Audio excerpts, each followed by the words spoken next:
예, 오늘은 출애굽기 88번째 시간입니다. 언약 체결식이라는 제목으로 말씀을 전하도록 하겠습니다. 참 오늘 한 주간 제가 지난 한 주간을 보내면서 왜 그런지 모르겠지만 굉장히 기력이 떨어지는 느낌으로 한 주간을 보냈거든요. 그러니까 자도 피곤하고 피곤하다 못해 이거 뭐 아무것도 하기 싫어서 뭐 할 힘이 없다라고 하는 편이 어려울 것 같아요. 뭐 할 힘이 없어가지고 진짜 말씀 준비하는 게 이렇게 귀찮은 주간이 있었나 싶을 정도로 그런 한 주간을 보냈었는데 그런데 그 가운데서 제가 뭐 그래도 해야죠. 제가 말씀 준비를 안 하면은 제 소명에도 어긋날 뿐 아니라 이 직접적으로 예배와 직결되는 부분이기 때문에 물론 그래도 하지만은 굉장히 하는 데 있어서 힘들었습니다. 힘들었는데 그러면서 건강관리 해야겠다 뭐 그런 생각도 했지만은 또 한편으로 무슨 생각을 했냐면은 나는 이렇게 귀찮은데, 그러니까 나는 이렇게 힘이 없고, 저는 그러니까 육신이 지쳐가니까 뭐 정신 이런 거 필요 없더라고요. 그러니까 같이 기력이 다 떨어지고 정신도 함께 쇠해져 가는 것만 같고, 하면서 막 자꾸 옛날 일 떠올리게 되고, 옛날에는 새벽 3시까지 놀아도 안 그랬는데 뭐 이런 생각, 자도 왜 이랬지 뭐 이런 옛날 생각만 하게 되고 막 이렇게 됐던 것 같은데, 근데 되게 감사했던 건 뭐냐면은 저의 이런 연약함과, 그러니까 이게 설교자로서 되게 나태한 것이죠. 나태함에도 불구하고, 그러니까 누군가는 더 어떤 집중력과 전력을 그럴 때일수록 더 가져야 되지 않느냐라고도 얘기할 수 있겠죠. 뭐그 말이 맞을 테죠.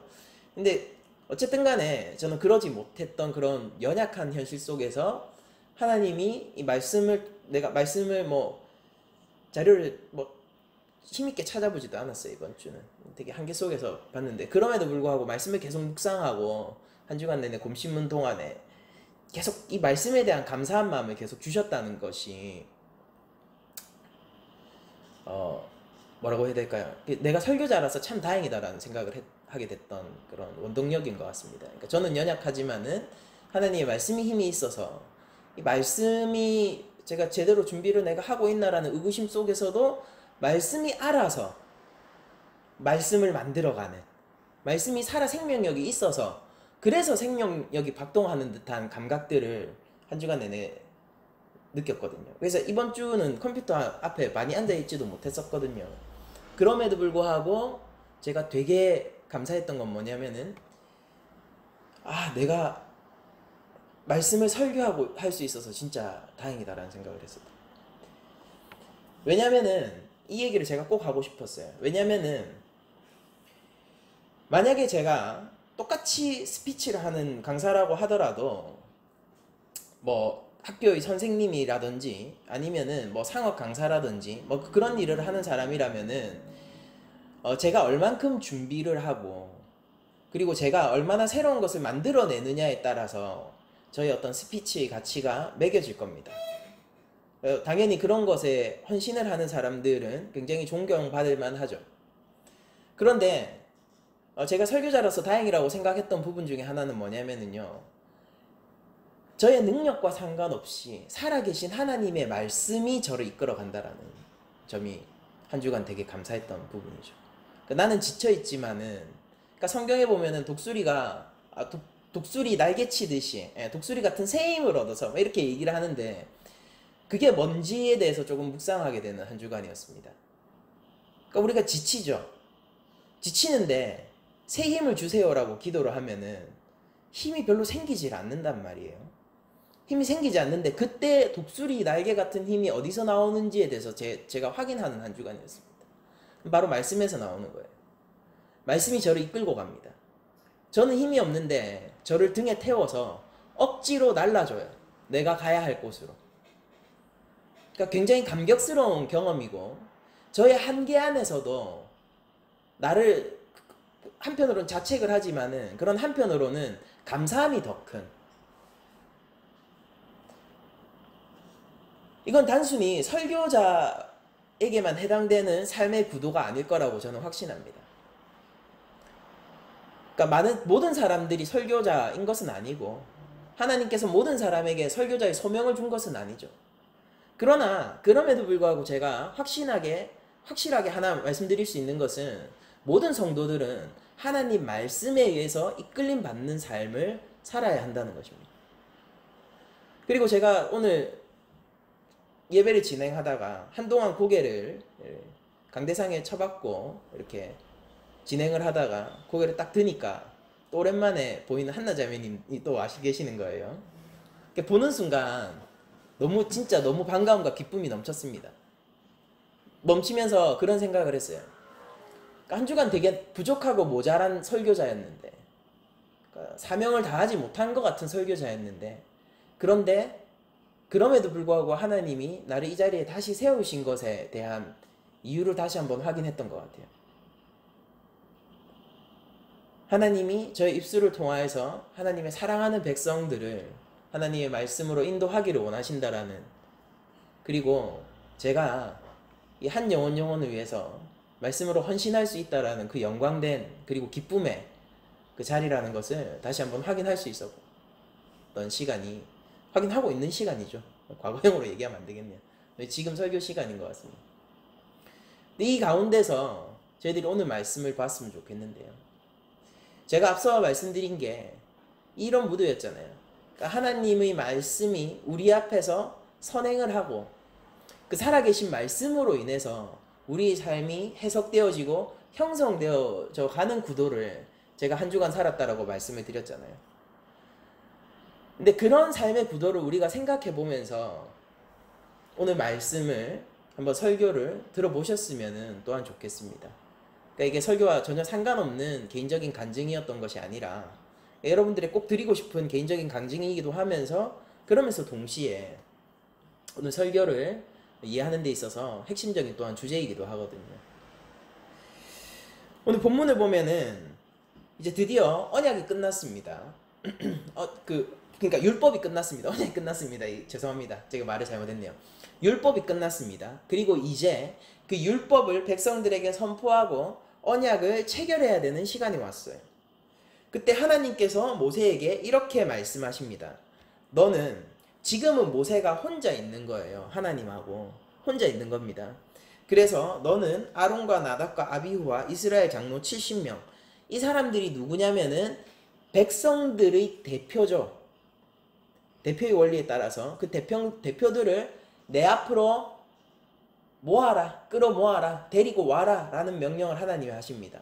그러니까 이 말은 무슨 얘기냐면은 하나님께서 지금 자신 가까이로 이스라엘 백성 전체를 끌어오시기를 원하는 거죠. 여러분들 이 순간을 생각해 봅시다. 이 역사의 순간. 여러분, 저희들이 율법에 대한 설교를 오래도록 해서 여러분들이 잠시 잊어버리셨을지 모르지만은 지금 시내산에서 하나님이 현현한 상태에서 계속 일어나고 있는 일들이죠. 율법을 주신 그 말씀은요, 하나님이 지금 시내산에서 현현해 있고 이스라엘 백성들이 그 산 밑에서, 시내산 밑에서, 왜냐하면 더 올라가면 침범하면 반드시 죽죠. 그러니까 시내산 밑에서 그 하나님의 현현에 가장 가까운 민족으로서 서 있는 구도 속에서 이 율법이 계속 선포되어 왔던 거거든요. 모세를 통해서. 그러면은 이렇게 생각을 해봅시다. 지금 당시로서 지금 하나님 앞에 제일 가까이 있는 백성, 전 세계에서 제일 가까이 있는 백성이 누구냐면은 이스라엘 백성들이란 말입니다. 그러면은 그 이스라엘 백성 중에서, 그 중에서도 하나님을 함께 만나면서 그의 얼굴을 보고 그의 말을 듣고 있는 사람은 누구냐면은 모세예요. 모세. 왜냐면은 하나님이 십계명을 얘기하실 때 그 백성들이 그 하나님 말씀하시는 걸 감당 못해가지고 대표로서 모세만 보내죠. 그래서 십계명은 이스라엘 백성 전체에게 울려 퍼진 하나님의 말씀이지만은 율법과 규례의 세부 사항들은 모세를 통하여 백성들에게 전달되어지는 율법이죠. 그러면 이렇게 생각을 해봅시다. 지금 전 세계에서 하나님 앞에 제일 가까이 있는 백성들, 민족이 이스라엘입니다. 노예들요. 제일 힘없는 민족이요. 뭔가 회복이 필요하고 국력이라고 부를 만한 것이 없는 그 민족이요. 그리고 그 안에서도 가장 하나님께 가까이 가 있는 사람은 모세예요. 보잘것이 없죠.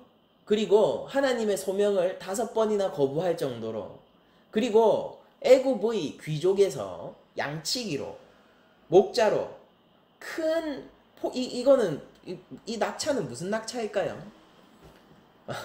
이 낙차를 경험했던 정말로 이제는 목자가 돼버린 그 모세가 가장 하나님께 가까이 있습니다. 모든 지구상에서 그러면은 그러니까 열방을 대표할 만한 민족은 그럼 지금 이 구도에서는 누가 되는 겁니까? 모든 열방을 대표할 만한 민족은 이스라엘 민족이 지금 되어 있는 거예요. 지금 그 상황 속에서 우리가 그때 옛 백성의 시대에 함께 있다라고 생각을 해보죠. 그리고 모든 인간들 중에서요, 이 인간들을 대표할 만한 사람은 누구냐면 지금 모세로서 지금 설정이 되어 있는 것이죠. 그러니까 모세가 하나님 앞에 설 수 있으면요, 다른 사람들에게도 희망이 있는 거예요. 잘 생각해 보세요. 그리고 나서 제가 이런 말씀을 드리죠. 그러면서 하나님이 지금 그런 구도 속에서 아론, 나답, 아비후, 그리고 이스라엘 장로 70명을 나에게로 올라와서 예배케 하라, 경배케 하라라고 지금 하나님이 말씀하시고 계신데, 이거는 단순히 그 70 몇 명만을 하나님이 받아들이겠다라는 게 아니라 이스라엘 민족의 대표로서 선 그들을 받아들임으로 말미암아 이스라엘 민족 전체를 받아들이기로 원하는 하나님의 언약 체결식이라고 저희들이 이해를 해야 됩니다. 제가 왜 앞서 큰 그림을 여러분한테 드리게 했냐면은, 그럼 여러분들 이스라엘 민족이 하나님 앞에 바쳐질 수 있다라면요, 다른 열방에게도 희망이 있는 거예요. 언약 체결식은, 시내산의 언약 체결식은 제가 많은 부분을 지금 생략하고 설명을 드렸지만은 구도는 이게 맞아요. 성경적 구도는. 그런데 언약 체결식은 단순히 이스라엘 백성을 하나님의 백성으로, 이스라엘 민족만을 하나님의 백성으로 삼는 순간이 아니라 이스라엘 민족을 하나님의 백성으로서 삼음으로써 말미암아 모든 열방을 향한 하나님의 계획이 지금 지구 위에서 펼쳐지는 순간이란 말입니다. 그러니까 이스라엘 민족에 편입되면은 하나님의 백성이 될 수 있는 거죠. 율법의 언약 속으로 누군가가 들어올 수 있죠. 그러니까 요나가 가서 복음을 전할 수 있는 거 아닙니까? 회개 메시지를 전할 수 있는 거 아니에요? 그러니까 이 민족들이 와서 할례를 받고 하나님의 백성이 될 수 있는 거 아닙니까? 그러니까 이거는 단순히 이스라엘과 하나님이 그냥 언약을 하셨다라는 차원을 넘어서요, 조금 더 큰 계획, 하나님이 세우시고 계신 구원의 더 큰 경륜을 이미 예정하신 하나님이 지금 이 순간 먼저 이스라엘을 부르신 것으로 저희들이 생각을 해야 돼요. 그래서 이스라엘 백성들을, 그 민족을 제사장 나라라고 부르잖아요. 다른 민족을 하나님께로 데리고 올 제사장 나라라고 저희들이 부르는 거지 않습니까?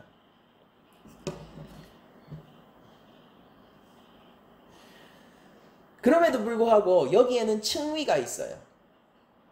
층위가 있습니다. 어떤 것입니까? 2절을 보면은 너 모세만 여호와께로 가까이 나오고 나머지 이스라엘의 대표들은 어떻게 되는 거예요? 조금 더 멀리에요.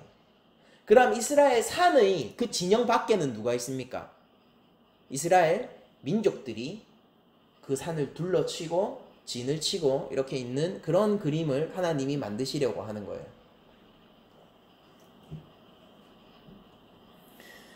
그러니까 이걸 통해서 하나님이 세우신, 지금 하나님 현현하셨습니다. 이 땅에 계세요. 현현하시고 이 땅에 계신 하나님이 지금 그들 백성을 통해서 시각적으로, 역사적으로 구현하고 있는 그림은 뭐냐면요, 다 하나님께로 올라갈 수 없어요. 이거는 제가 앞서 말한 내용과 이 내용을 함께 이해하십시오. 다 하나님께로 갈 수 없어요. 제가 앞서서 뭘 말했습니까? 모든 민족이 하나님께로 오게 하기 위함의 계획이라고 제가 말씀드렸잖아요. 그럼에도 불구하고 하나님이 지금 이 시내산의 그림을 통해서 저희들에게 보여주시는 것은 모두가 하나님 앞으로 나아갈 수 없어요. 그리고 몇몇 사람은 하나님께로 더 가까이 나아갈 수 있어요.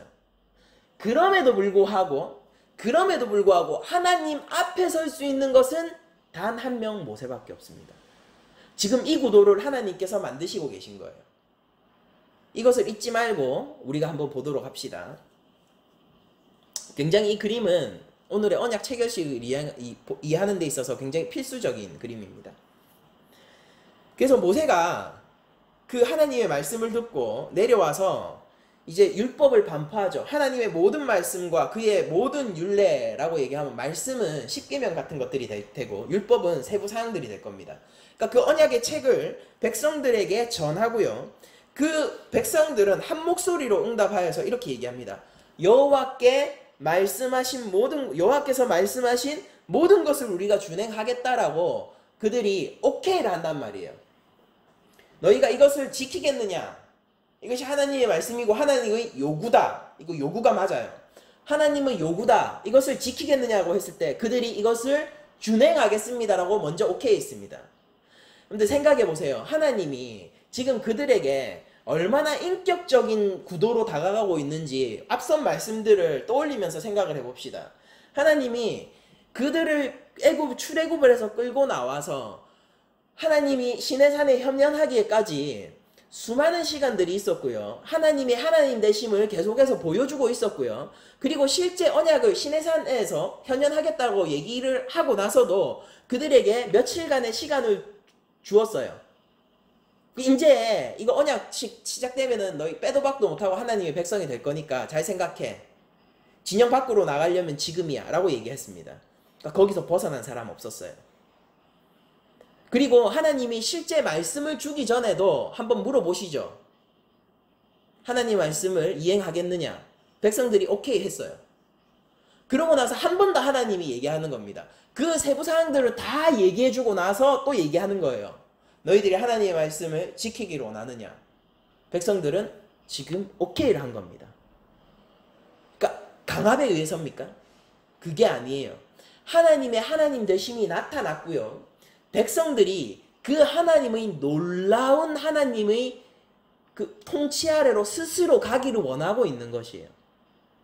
그러니까 이 언약 체결의 장면은 하나님께서 굉장히 주도적으로 이행하고 계시지만은 그 언약 아래에 있는 그 백성들 역시 굉장한 자율성을 가지고 하나님의 인격적인 요구 아래서 내가 스스로 나의 의지로 하나님 앞에 복종하겠습니다라고 얘기를 하고 있는 것입니다. 새 언약의 구도 역시 똑같아요. 성령의 감권적인 역사 가운데서 우리는 우리의 굳어진 마음을 깨고 예수 그리스도를 구주로 영접하지만은요, 그 과정은 한없이 인격적인 하나님의 다가오심이시고요. 우리 역시 하나님의 사랑함으로 우리가 죄인으로서 예수 그리스도를 전심으로 구주로 모시기로 맹세함으로써 우리가 새 언약에는 들어온 하나님의 자녀들이 되는 것이지 않습니까? 그러니까 이때 당시 무도 역시 그랬다고요. 시내산 언약이 굉장히 딱딱하거나 강압적이거나 그들을 향한 하나님의 그저 단순한 일방적인 선포가 아니라는 것을 여러분들 꼭 기억하셔야 돼요. 그렇게 바라보는 사람들이 있기 때문에 제가 말씀드리는 겁니다. 그러면서 실제 언약 체결식은 이런 형태로 진행이 되어요. 백성들이 오케이 합니다. 알겠어요. 우리가 준행할게요. 라고 하니까 그때서야 식이 진행이 되는 겁니다. 결코 이런 형태 아니죠. 식이 준비돼요. 너희들 참석해. 참석하지 않은 사람 있으면 저주를 받을 거야. 이런 종교 형태가 아니라 그들의 동의를 다 구해놓는단 말이에요. 오케이? 3번이나 묻습니다. 오케이? 그들이 오케이 합니다. 좋아요. 우리가 다 준행하겠습니다. 우리는 전심으로 우리의 의지를 내어 하나님의 백성이 되기를 원합니다. 그의 말씀을 따르고 청종하기를 원합니다. 라고 얘기를 하니까 하나님이 식을 허락해 주시는 겁니다. 그래서 언약의 비준예 식이 드디어, 언약의 체결식이 드디어 시작되는데 그 과정이 이렇죠. 먼저 하나님의 이거 말은 잡을 수 없잖아요. 한번 흘러나가고 나면은 두 번 다시 잡히지 않잖아요. 근데 그 말을 잡아놓기 시작하죠. 말씀을 기록합니다. 말씀을 기록해요. 그리고 이른 아침에 일어나서 사라의 제단을 쌓습니다. 그러니까 제사 준비를 하는 거예요. 첫 번째가 뭐였습니까? 하나님의 말씀을 기록했어요. 두 번째가 뭐예요? 제사 준비를 해요. 제사 준비를 우리가 볼까요? 제단을 쌓고, 산알에 제단을 쌓고 이스라엘의 12지파대로 12기둥을 세우고, 이건 이스라엘 민족 전체를 상징하는 기둥이죠. 12기둥을 세우고, 그리고 이스라엘 자손의 청년들을 보내어서 여호와께 서로 번제와 화목제를 드리게 합니다. 여러분들 여기서 등장하는 제사가 번제와 화목제라는 것은 굉장히 중요하거든요. 제가 좀 이따 설명을 해드릴게요. 그 제사를 준비하는데 그 제사는 뭐냐면은 이스라엘 민족 전체가 드리는 제사고요. 내가 나가서 이런 게 아니라 이스라엘 민족 전체가 드리는 제사고, 그 제사는 번제와 화목제입니다.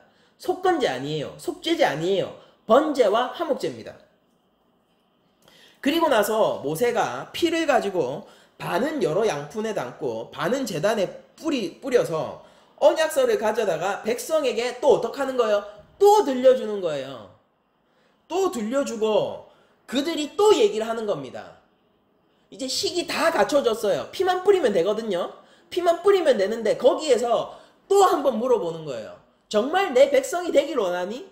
내가 이것을 요구하고 있는데 이것이 너의 마음의 기쁨이라고 하나님이 또 인격적으로 또 물어보신다고요. 그래서 그들이 준비가 다 되어 있는 상태에서 그러니까 그들은 언약의 체결 과정이 진행되어지는 그 매 순간마다 계속해서 하나님 앞에서 확인해 나가는 거예요. 그래서 이제 다 준비됐어요. 다 준비돼. 재물까지 배를 다 갈랐다고요. 그런데도 또 물어보는 겁니다. 오케이? 너 내 백성이 되길 원해? 내가 이제 너의 왕이 될 거거든. 정말로 그것을 원해? 거기서 누군가 바로가 내 왕이다라고 생각하는 사람이 있으면은 다시 애굽으로 돌아가겠죠. 그러나 그들 모두가 우리가 이 말씀을 준행하겠나이다 라고 인격적인 동의를 합니다. 그리고 나서 이제 최종적으로 피가 뿌려지죠. 여기서 모세가 그 피를 가지고 백성에게 뿌리며 라고 되어 있는 이 부분은요, 실제 백성 전체에게 뿌렸다라고 생각하시면 안 되고 그 70장로들에게 뿌려졌다라고 여러분들이 이해하시는 편이 훨씬 좋아요. 그러니까 70장로에게 뿌려진 그 피가 곧 이 백성들을 전부 대표하는 것이기 때문에 이스라엘 민족 전체라고 지금 부르고 있는 것이거든요. 그래서 여러 양푼에 그 피를 여러 양푼에 담았지 않습니까? 그게 70양푼이었다면은 70장로에게 뿌려지는 그런 피로서 작용을 했겠죠. 그러면서 모세가 이런 얘기를 하면서 언약의 비준 예식이 마쳐집니다. 여호와께서 이 모든 말씀에 대하여 너희와 세우신 언약의 피니라 라고 지금 얘기를 하면서 언약 체결이 마쳐지게 됩니다.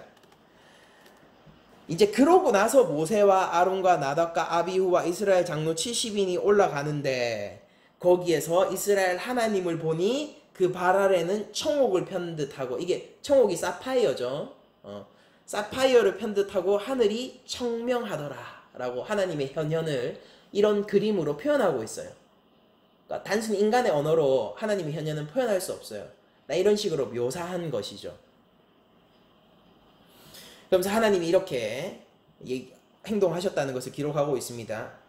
하나님이 이스라엘 자손의 존귀한 자들에게 손을 대지 아니하셨고 그들은 하나님을 뵙고 먹고 마셨더라. 여러분들 오늘 본문에서 저희들이 얘기할 게 되게 많아요. 그러니까 여러분들 한번 잘 따라와 보세요. 자, 먼저 이 구도를 머리에 놓고 제가 그리고 또 말씀드렸던 이 신의 산의 그림이 있잖아요. 모세가 제일 위에 있고, 그리고 그 다음에 가까운 이스라엘 백성들을 대표하는 자들이 있고, 그 밑에 이스라엘 민족 전체가 있고, 그리고 거기에서 더는 뭡니까? 이스라엘 민족을 필두로 온 열방을 뻗어 있는 이 그림. 이스라엘 민족이 온 열방을 향해서 뻗어 있는 이 그림을 머리에 먼저 다시 한번 되새기면서 지금 설교를 한번 들어보세요. 여러분들, 저희는 이 그림을 신약에서 한 번 더 봐요. 하나님이 이 땅에 현현하셔서 그들에게 언약의 피를 건네주면서 그들과 함께 먹고 마시는 사건을 한 번 더 경험한다고요. 하나님이 그들에게 직접 입을 열어서 그들을 내 백성으로 삼겠다라고 얘기하시는 그 장면을 저희들이 한 번 더 경험해요. 예수님의 마지막 만찬이죠. 자, 여러분들, 마태복음 26장 26절 이하를 제가 한번 읽어드리겠습니다. 마태복음 26장 26절 이하예요. 그들이 먹을 때에 예수께서 떡을 가지고 축복하사 떼어 제자들에게 주시며 이르시되, 지금 하나님이 이 땅 가운데 현현하셨어요. 그런데 그 모습은 청옥을 편 듯한 그 모습이 아니라, 맑은 하늘이 펼쳐져 있는 모습이 아니라 곧 죽음을 앞두고 힘없는 자로 이 땅 가운데서 하나님이 현현해 계신 것입니다. 흠모할 만한 것이 없는 모양으로 지금 이 땅 가운데 현현해 계세요.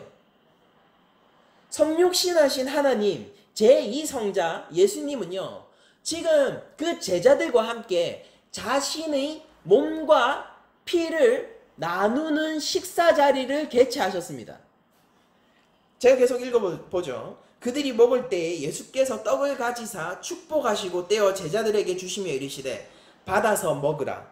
이것은 내 몸이니라 하시고, 또 잔을 가지고 감사기도 하시고 그들에게 주시며 이르시되, 너희가 다 이것을 마시라.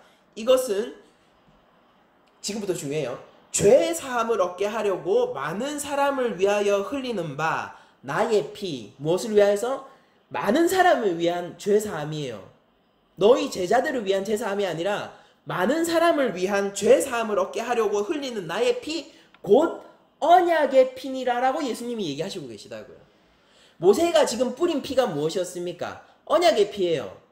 언약의 피가 뿌려지고 나서 무슨 일이 벌어졌냐면은 하나님과 그 존귀한 자들이 함께 식사를 했다고요. 그런데 전체가 식사를 한 게 아니라, 지금 구도가 어떻다고요?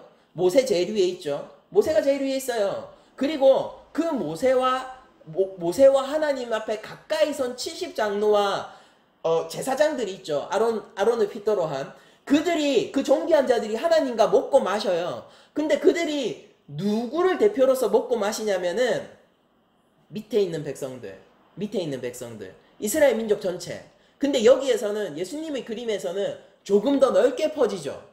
많은 사람, 누구겠습니까? 온 열방을 향하여 흘리는 예수 그리스도의 피가 지금 마지막 만찬에서 그려지고 있는 것입니다. 여러분들, 제가 앞서서 여기서 언약의 체결식에서 그들이 제사를 한 제사의 방법이 번제와 화목제라고 말씀을 드렸는데, 화목제라는 것은 무엇이냐면요, 하나님과 화목을 해야 돼서 드리는 제사는 화목제가 아니에요. 하나님과 화목해서 드리는 제사가 화목제입니다. 하나님과의 관계가 틀어지고 깨져가지고 내가 제사를 드려야 되면은 속죄제와 속건제를 드려야 돼요. 그게 하나님과 화목하기 위해서 드려야 되는 제사고, 화목제는 말 그대로 내가 지금 하나님과 화목하고 있어서 감사를 드리는 제사입니다. 그리고 화목제는 굉장히 특이한 게, 하나님 앞에 모든 것이 바쳐지는 제사가 아니라, 그건 번제죠. 이거 화목제 뒤에 설명을 해드릴게요. 모든 고기가 바쳐지는 게 바쳐지는 번제와는 다르게 아주 일부분만이 하나님께로 가고, 제물의 대부분이, 굉장히 독특한 거예요. 제물의 대부분이 수평적으로 이웃과 사람들에게 잔치로서 베풀어지는 제사가 화목제라는 거예요. 여러분들, 여기서 제가 한 가지 물어볼게요. 지금 70명만, 그리고 모세만, 그리고 몇몇의 대표되는 제사장만 하나님과 먹고 마셨습니까? 아니면 이스라엘 민족 전체가 하나님이 베푸시는 잔치에 참여하고 있습니까? 전체가요. 화목제는 그런 거니까요. 예수님이 지금 그의 언약의 피를 지금 많은 이들을 위하여서, 많은 이들의 특별히 죄 사함을 위하여서요. 우리에게 경제적 혜택을 주기 위해서가 아니고요. 우리에게 삶에 남들이 부러워할 만한 복을 주시기가 위해서가 아니고요. 우리의 죄 사함을 위해서 그 피를 뿌리신단 말이에요. 그러면서 이게 언약의 피라라고 지금 예수님이 선포를 하고 계신데, 여기에 참여한, 그 언약의 피에 참여한 백성들은 단순히 그 제자들 뿐입니까? 아니면은 영적 이스라엘인 교회 전체입니까? 교회 전체란 말이에요. 성찬은 그런 측면에서, 오늘날 성찬은요, 그런 측면에서 굉장히 중요하단 말이에요. 제가 비록 성찬권이 없어서 우리 교회에서 성찬이 실행되지는 못하고 있지만은, 그러나 저에게 성찬권이 생기면은요, 여러분들 진짜 성찬을 저희가 할 거예요. 그리고 그것은 예수 그리스도의 그 식사의 마지막 만찬에 우리가 참여하는 방법입니다.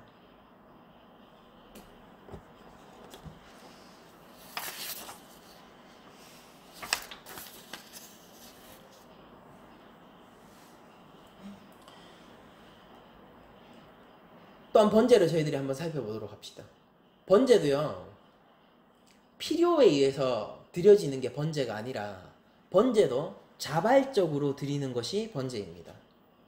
번제와 화목제는 그래서 그 백성들이 기쁨으로 말미암아 자발적으로 드릴 수 있어서 언제든지 행해질 수 있는 제사였습니다.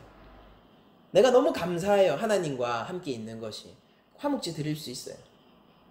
내가 하나님께 온전히 자원하기를 원해요. 지금 당장이라도 번제를 드릴 수 있습니다. 번제와 화목제는 그런 거예요. 그러나 속죄제와 속건제는 달라요. 내가 죄를 짓고 하나님과 관계가 틀어졌을 때, 그래서 하나님과의 관계 회복이 필요할 때, 그때 요구되어지는 것이 속죄제와 속건제이죠.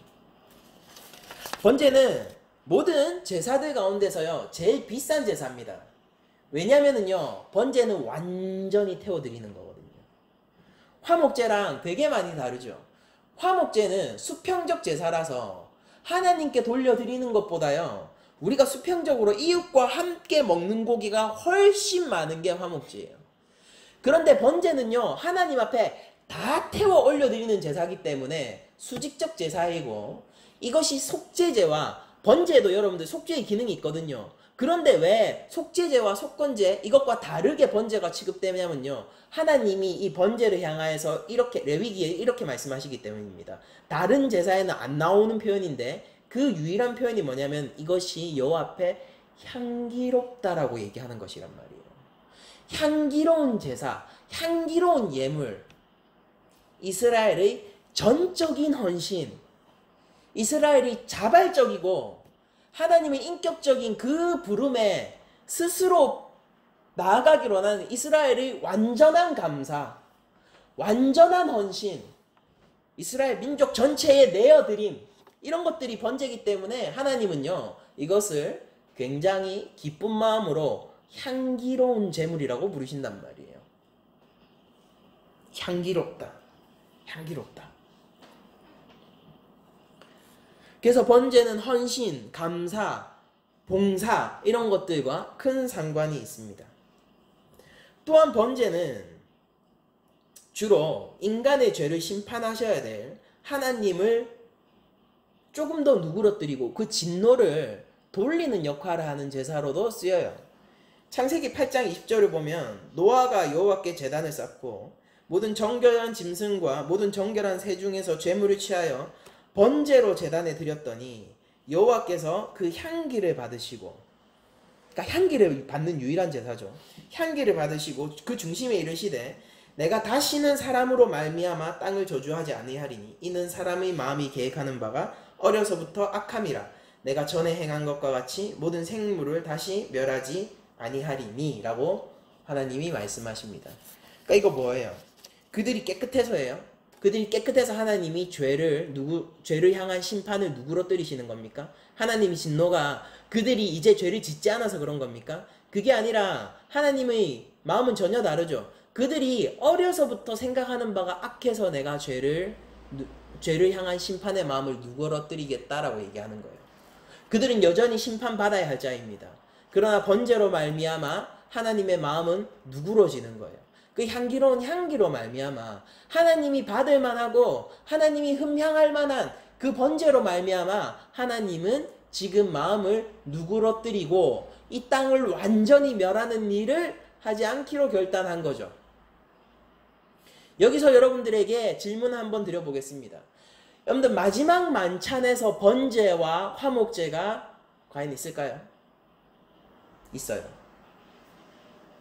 번제의 제물과 화목제의 제물도 있습니까?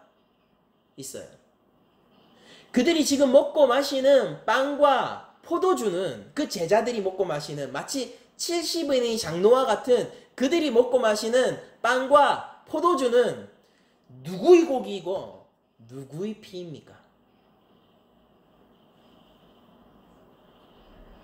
하나님 앞에 온전히 바쳐져서 다 불태워져서 하나님이 받을 만한 흠향할 만한 제사를 지금 누가 드릴 수 있는 거예요?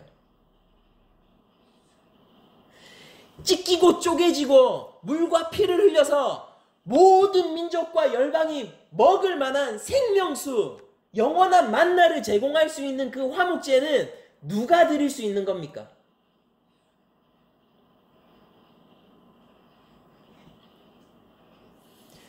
여러분들 저는요 언약의 이 비준 예식을 보면서 언약의 이 체결 장면을 보면서 저는 예수님을 향한 사랑을 금치 않을 수가 없습니다. 제 마음이 주님을 향해서 달려가는 이 마음을 억누를 수가 없어요. 옛 백성들의 감격을 저도 역시 오늘 동일하게 누리기를 원하는 갈급한 심령이 멈추지를 않습니다. 일주일 동안 저를 지배했던 감정이에요.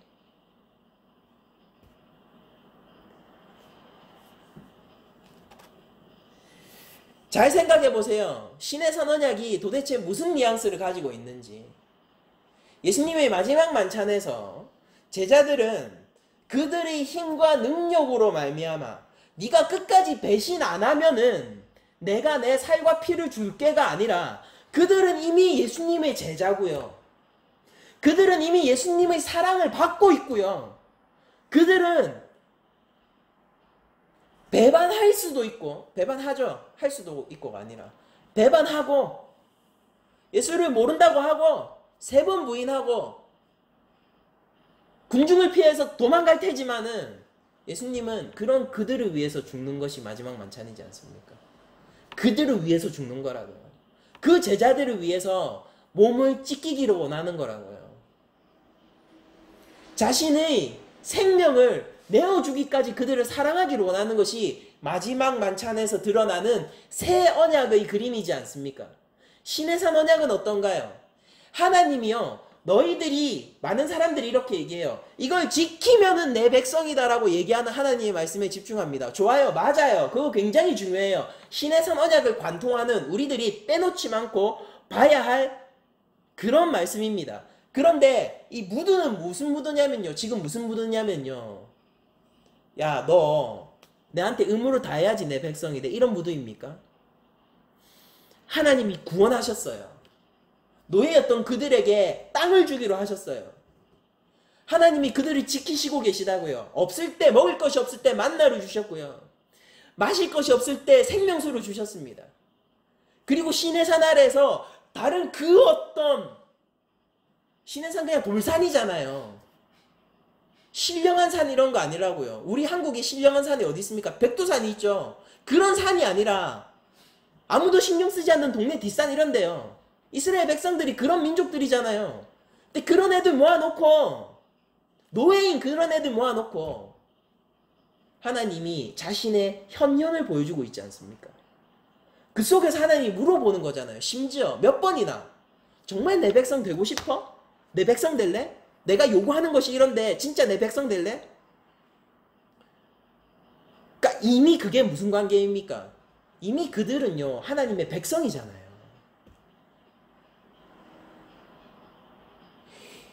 여러분들 그 말이 맞아요. 이들이 이 말씀을 지켜야지 하나님의 백성이 되고 하나님이 그들이 하나님이 되는 게 맞는데요. 근데 지금 무드는 어떠냐면 이미 그들이 지금 언약을 체결하기 이전에 이미 하나님의 백성이지 않습니까? 하나님이 그들을 바로와 싸워서 승리하기까지 이미 자기의 백성으로 삼으셨잖아요. 홍해를 갈라 그들을 보호하기까지 그들을 이미 하나님의 백성으로 삼으셨지 않습니까? 그 하나님의 백성한테 하나님이 이렇게 물어보는 거예요. 너 내 백성 할래라고. 그게 시내산 언약의 무드예요. 지금 새 출발점이 아니라요. 네가 여기서부터 출발을 해서 뭔가 하나님의 백성으로서 할 것들을 성취해 나가면은 내 백성으로서 계속 신분이 유지될 거다라고 얘기하는 게 아니라 이미 내 백성에게 얘기하는 거예요. 너 내 백성 될래? 하나님의 계획은 이미 선포됐다고요. 내가 너를 백성 삼겠다. 거기에 백성들을 참여시키고 있는 겁니다. 그게 시내산 언약이에요. 하나님은 이들과 이미 관계를 맺으셨다고요. 근데 그 관계 속에서 이 백성들 역시 자발적으로 그 의지를 내어서 참여하게 만들고 계시다고요.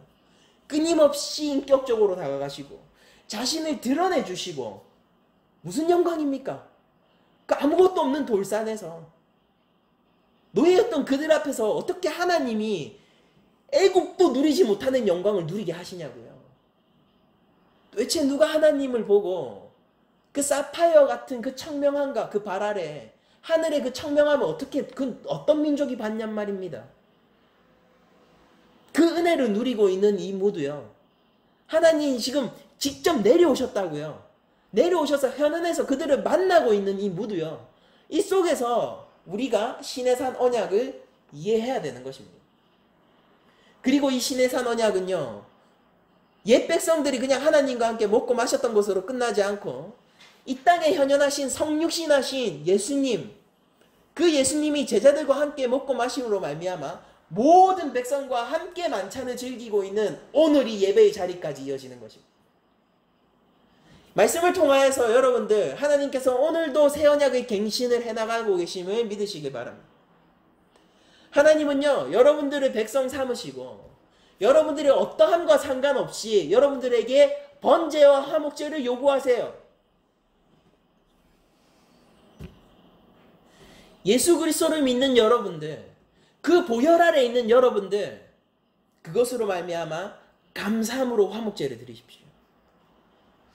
그것으로 말미암아 감사함으로 그 관계가 지속됨으로 말미암아 감사함으로 여러분들 온전한 헌신을 바치십시오. 번제를 드리십시오. 그러면 시내산 언약과 새 언약은 다릅니까? 주님의 제자는요. 주님께서 이렇게 물으실 때 당연히 옛 백성처럼 이렇게 얘기할 거예요. 주님이 물으실 거예요. 너는 내 말을 청종하고 내 말에 순종키를 원하느냐? 주님의 제자들은 이렇게 얘기할 겁니다. 주여 마땅히 그러기를 원합니다. 내 인생 가운데서 그것이 소원입니다. 좀 그게 안 돼서 죽겠지. 내 영의 소원은, 내 마음의 소원은 주님의 그 십자가 길을 따라가기를 원합니다. 내가 좁은 길로 제발 좀 가보고 싶습니다.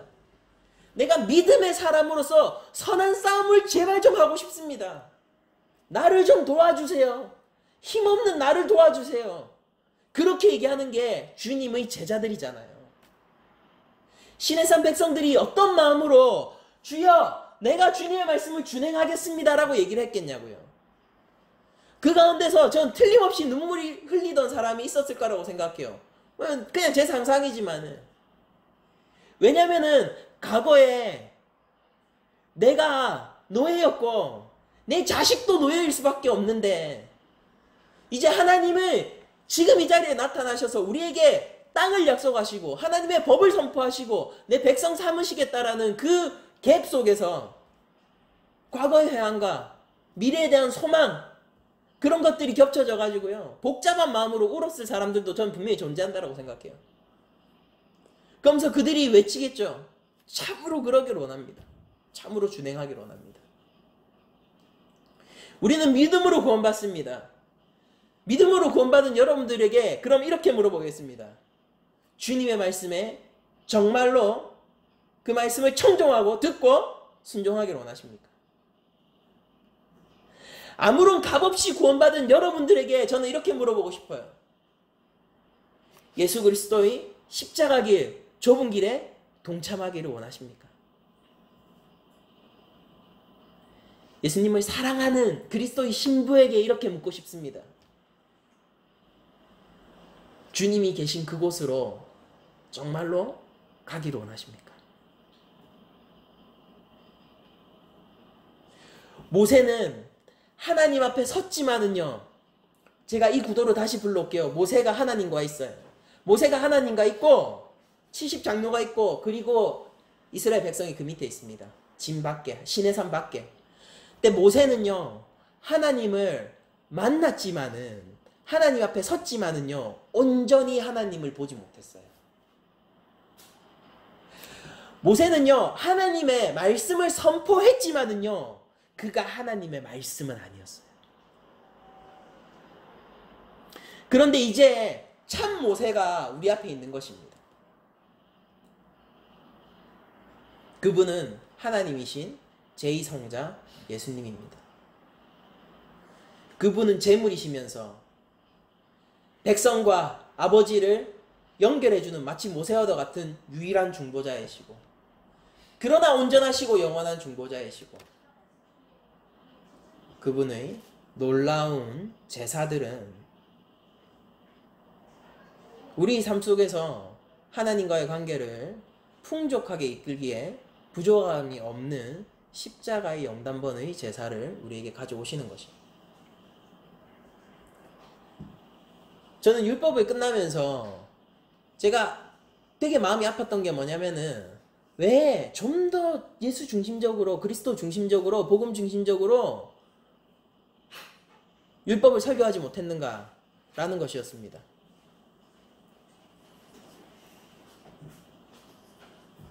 그러나 제가 언약의 체결식을 바라보면서 그 아쉬운 마음이 조금 누그러졌던 건 뭐냐면요, 내가 앞으로 구약의 어떤 페이지를 설명하고 출애굽이 끝날 때까지 어떤 부분을 설교하더라도 예수님에 대해서 얘기할 기회가 끝나지 않고 오히려 더 풍족하게 남아있구나를 발견했기 때문에 제 아쉬운 마음이 조금 누그러졌습니다.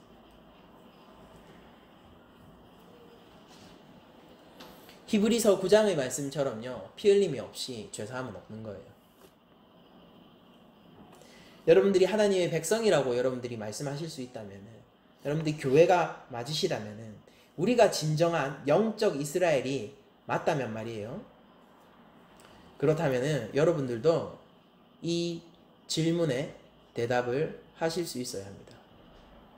말씀이 이끌고 가는 삶에 동의하십니까? 제가 한 주간 저희 부족한 설교자로서의 부족한 태도 속에서도 말씀이 저를 이끌고 와서 너무 감사했고 다행이었다라고 얘기했는데, 이 언약의 체결식 앞에서 여러분들에게, 새 언약의 갱신 앞에 서신 여러분들에게 다시 한번 묻기로 합니다. 하나님의 말씀이 여러분들의 삶을 이끌고 가는 것에 대해서 여러분들은 동의하십니까? 예수 그리스도가 십자가에 오르고 있습니다. 채찍에 맞으시고 이제 곧 오르실 거예요. 거기에서 여러분들에게 다시 한번 질문이 주어질 거예요. 내 자녀들아, 주님의 말씀을 따라서 살겠느냐? 예수님이 십자가에 오르시고 못 박히시고 괴로움을 당하고 있을 때 여러분들에게 다시 한번 질문이 떨어질 겁니다. 내 자녀들아, 주님의 말씀에 따라 삶을 살기를 원하느냐? 예수님이 마침내 죽으시고 휘장이 갈라지고 마치 마지막 날이 온 것처럼 날이 검어질 때 다시 한번 여러분들에게 질문이 떨어질 겁니다. 내 백성들아, 주님의 말씀을 따라서 살기를 참으로 원하느냐? 오케이 하신 여러분들, 그러기를 마음으로 소망하는 여러분들, 여러분들이 천국을 소유하고 있습니다. 세상은 여러분들을 막을 수 없을 것이고요, 여러분들의 그 믿음의 삶은 그 어떤 것보다 가치 있을 겁니다. 이제 말씀을 마치죠.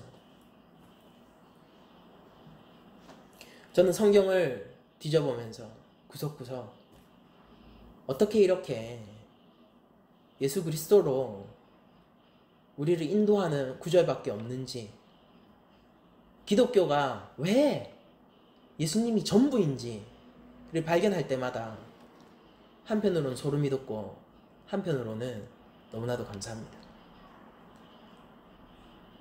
많은 성도들이요, 성경을 통해서 조금 더 기발한 것을 발견하기를 원하고요. 많은 사람들이요, 성경을 통해 가지고요, 시대 속에서 뭔가 다른 빛을 조망하기를 원해요. 성경을 통해서 리더십을 발견하기를 원하고요. 성경을 통해서 가정을 어떻게 다스려야 할지를 발견하기를 원하고요. 성경을 통해 가지고 어떻게 내가 삶에서 유익을 얻을 수 있는지. 그래서 뭐 잠언 매일 한 장씩 읽어가지고 31장 한 달 동안 읽는 거 아닙니까? 삶의 지혜들을 발견하기를 원하는 것을 제가 많이 바라봅니다. 좋아요. 다 필요하고 좋은 일이고 물론 발견하실 수도 있을 거예요. 성경은 품이 넓으니까요. 그래도 여러분들이 그런 것들을, 아무리 기발한 것들을 많이 발견한다 하더라도 이 성경 전체에 드리워져 있는 예수님의 보혈의 그 핏자국을 발견하지 못하신다면요, 여러분들에게는 아직 언약의 피가 뿌려진 게 아니에요. 여러분들은 아직 동의 안 하셨어요. 그 어떠한 기발한 것을 통해서 교회 가운데서 선풍적인 인기를 누리더라 하더라도 말입니다. 그걸 통해서 수많은 축복을 받는다고 하더라도 말이에요. 그래도 성경 곳곳에 드리워져 있는 그리스도의 짙은 이 보혈의 핏자국을 여러분들이 발견하지 못한다면요, 여러분들이 출애굽기를 읽으면서 예수 그리스도로 향할 수 없다면 말이에요. 여러분들이 신명기를 읽으면서 예수 그리스도로 향할 수 없다면 말이에요. 여러분들이 요나서를 읽으면서 예수 그리스도로 향할 수 없다면 말이에요. 여러분들은요, 뭔가 큰 걸 놓치고 있고 아직 언약의 피가 뿌려진 건 아닐 거예요. 여러분들은 동의하신 적이 없어요. 말씀을 마칩니다. 말씀이 이끄는 삶은 무엇입니까? 예수를 믿는 삶이 바로 그 삶입니다. 예수 그리스도의 십자가는 무슨 의미입니까? 우리 삶의 전부입니다. 예수를 믿는 것은 기독교의 통과점이 아니라요, 우리는 예수를 믿고 더욱더 믿어가는 존재입니다. 십자가의 영광은요, 내가 이제 알고 나서 점차 잊어져가고 더 많은 새로운 것들을 발견해야 되는 게 아니라 내가 천국에서도 나를 이끈 영광을 발견하는 것이고 내 삶 전체를 십자가의 영광 아래 복속시키는 일입니다. 그것이 바로 기독교고 그것이 바로 말씀이 하는 일입니다. 근데 세상으로 나가십시오. 그리고 이제 세상 가운데서 감당할 수 없는 자들이 되십시오. 그것이 무엇입니까? 여러분들이 약할 때도 여러분들에게 힘을 주는, 내가 움직일 수 없을 때 방향을 알지 못할 때도 여러분들을 강력한 힘으로 이끄는 말씀을 쫓는 삶, 말씀 가운데 순종하는 삶이 바로 그것입니다. 예수님을 믿으십시오. 믿되 더욱 믿으십시오. 주님을 우리 삶의 주인으로 모시기 바랍니다. 모시되 전 영역에 있어서 그러하기로 합니다. 참으로 하나님을 경외하는 자가 여기에 모여있다라는 그런 확신과 믿음을 가지고 여러분들을 축복하기로 합니다. 한 주간 살아가실 때 그리스도의 보혈이, 예수 그리스도의 그 말씀이 여기 모인 모든 자들의 삶을 이끌고 가기를 강력히 축복하고 또 간절한 마음으로 권면드리면서 이번 주 설교를 마치도록 하겠습니다.